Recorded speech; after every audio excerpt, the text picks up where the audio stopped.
Saudara perhatikan, tidak ada kebenaran lain yang rasul-rasul bisa sampaikan, yang rasul-rasul bisa beritakan kepada semua umat yang dikasihi oleh Yahweh, kecuali kuasa di dalam nama Yesua. Jadi apa alasan kita untuk berkata, apalah arti sebuah nama? Di dalam namanya ada kekuasaan, ada power kebenaran firman-Nya. Jadi jangan anggap remeh dengan masalah namanya. Saudara, mari kita buka Kisah Para Rasul 14. Atau kita mulai dari ayat 8 boleh.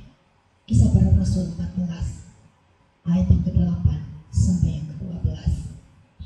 Dan di Listra ada seorang yang sedang duduk, yang lemah kakinya, yang menderita lumpuh sejak dari kandungan ibunya, yang belum pernah berjalan. Orang ini mendengarkan Paulus yang sedang berbicara, yang menatapnya dan melihat bahwa dia memiliki iman untuk diselamatkan. Dia berkata dengan suara nyaring, "Berdirilah tegak di atas kakimu." Dan dia melompat dan berjalan kian kemari. Dan kerumunan orang yang melihat apa yang telah Paulus perbuat, mereka mengangkat suaranya dalam bahasa Likaonia, seraya mengatakan, "Dewa-dewa telah menjadi serupa dengan manusia.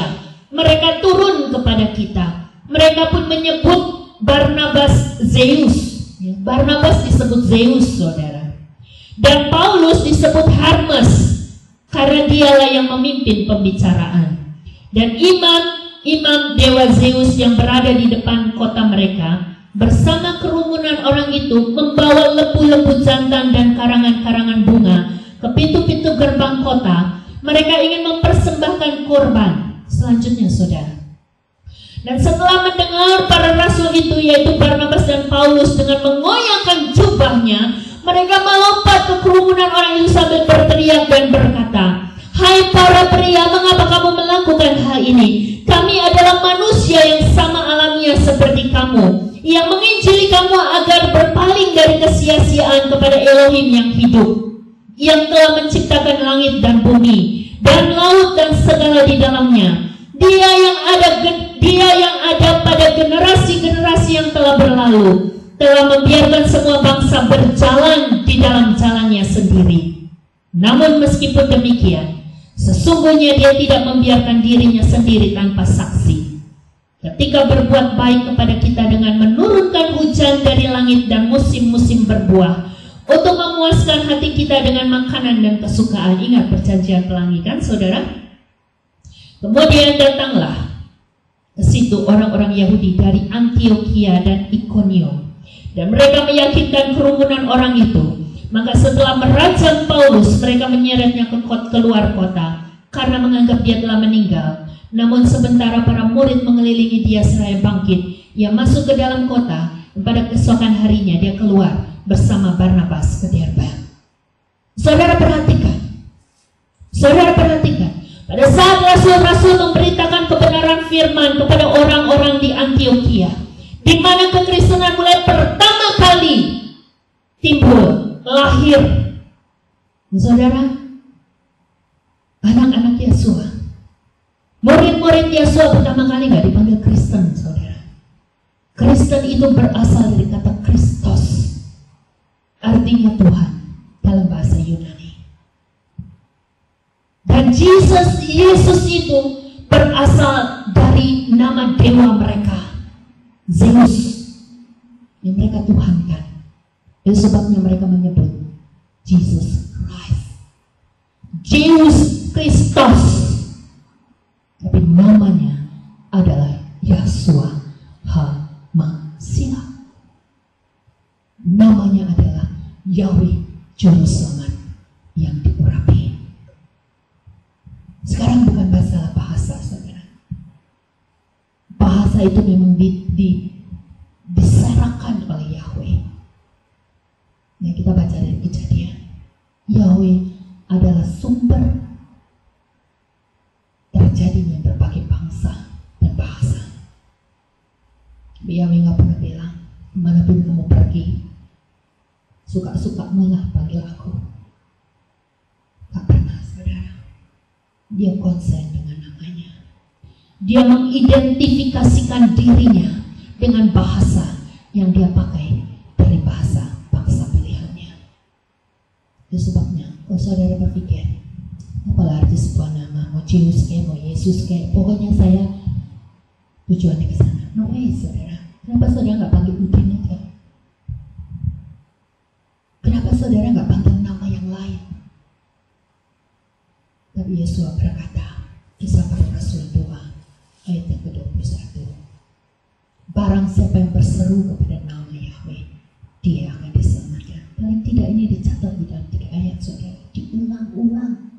Yoel 2 ayat 32, Kisah Para Rasul 2 ayat 21, Roma 10 ayat 13. Ini menandakan bahwa Yesus konsen dengan namanya, saudara. Kalau kita mau baca lagi, saudara, mari kita baca Kisah Para Rasul 11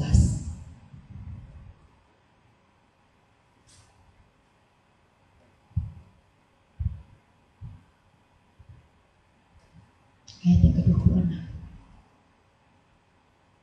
Dan kemudian, dan ketika menemukannya, dia membawanya ke Antiokhia, dan terjadilah selama setahun penuh mereka berkumpul bersama dalam jemaat dan mengajar kerumunan orang yang cukup banyak. Dan para murid itu disebut Kristen untuk yang pertama kalinya di Antiokhia. Saudara, Kristen itu bukan julukan yang Yesus berikan kepada murid-muridnya. Kristen itu bukan bahasa yang lahir dari pengajaran guru dan Tuhan kita. Kristen itu lahir dari budaya Yunani yang menuhankan Zeus. Bersyukur dan berbahagialah kita pada hari ini. Pada akhirnya dia membukakan hikmatnya untuk kita mengerti. Saudara, saya sadar sekali. Saya sadar sekali siapa saya di hadapan banyak orang. Terutama saya sadar sekali siapa saya di hadapan Dia yang menciptakan saya. Jika pada akhirnya saya berani menyatakan kebenaran ini kepada semua banyak orang yang mendengar pemberitaan firman ini, itu adalah kuasa pencurahan Roh Kudus. Itu adalah manifestasi pencurahan Roh Kudus yang saya responi, yang saya terima di sepanjang kehidupan saya yang tidak sempurna ini. Saya percaya apa yang saya terima bukan cuma milik saya. Ini milik banyak hamba-hamba Yahweh yang pada hari-hari ini mereka mulai dikerahkan. Mereka mulai dikerahkan untuk memberitakan kebenaran firman ini. Mari kita buka Kisah Para Rasul 13 ayat yang ke-10 dan 12. Mulai dari 9 boleh.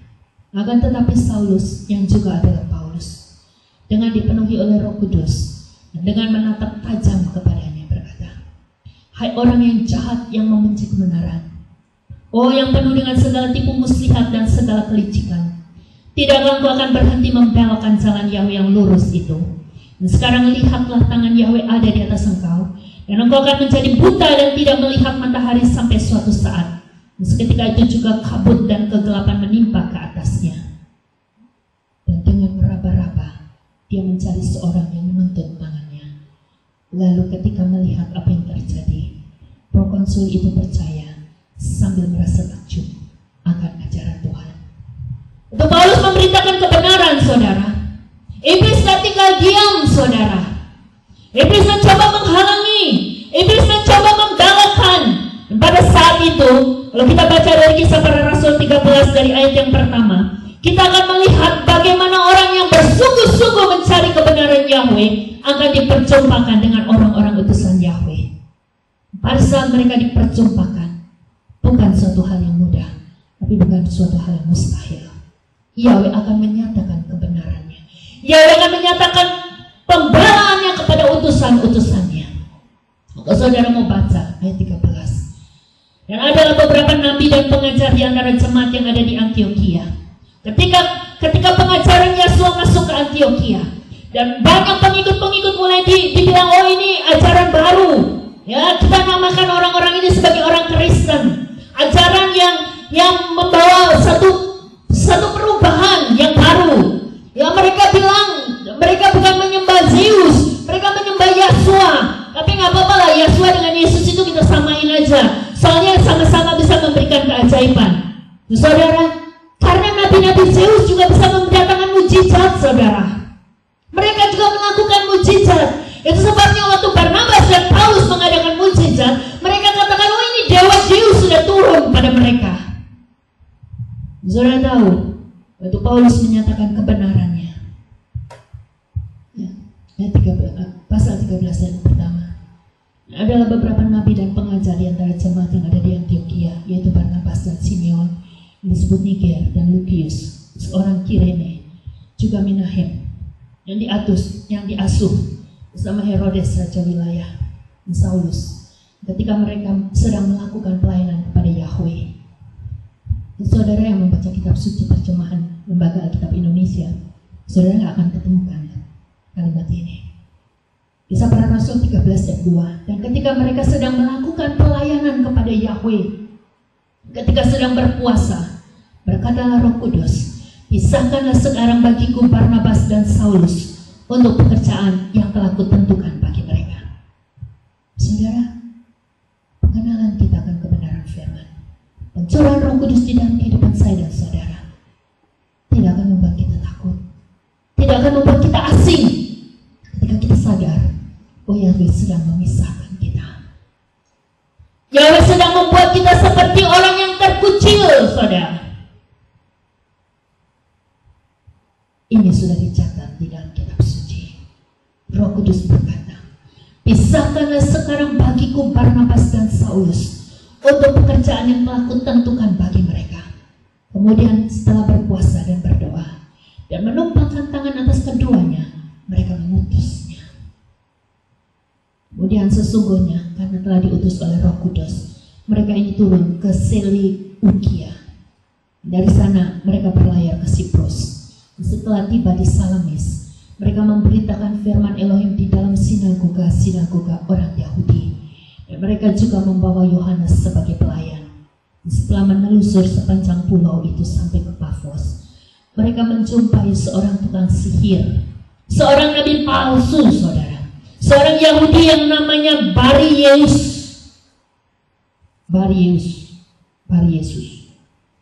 yang ada bersama prokonsul Sergius. Paulus seorang yang cerdas. Dengan memanggil Barnabas dan Saulus, orang ini ingin sekali mendengarkan firman Elohim. Namun Elimas, karena demikianlah namanya diterjemahkan, tukang sihir itu menghalang-halangi mereka dengan berusaha membelokkan prokonsul itu dari iman. Akan tetapi Saulus, yang juga adalah Paulus, dengan dipenuhi oleh Roh Kudus dan dengan menatap tajam kepadanya, berkata, hai anak yang jahat, yang membenci kebenaran, yang penuh dengan segala tipu muslihat dan segala kelicikan, tidakkah engkau akan berhenti membelokkan jalan Yahweh yang lurus itu? Seketika dan sekarang lihatlah, tangan Yahweh ada di atas engkau, dan engkau akan menjadi buta dengan tidak melihat matahari sampai suatu saat. Dan seketika itu juga kabur dengan kegelapan menimpa ke atasnya, dan dengan meraba-raba dia mencari seorang yang menuntun tangannya.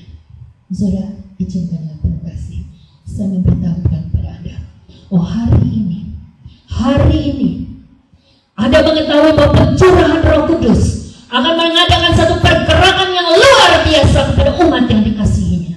Dengar baik-baik pada pagi ini, dan saudara adalah salah satu di antara orang yang telah berbuat jahat seperti nabi palsu ini, mencoba membelokkan pengajaran Elohim, mencoba menentang kebenaran nama Yahweh, mencoba membelokkan dan menyerupakan Yahshua dengan nabi-nabi Zeus.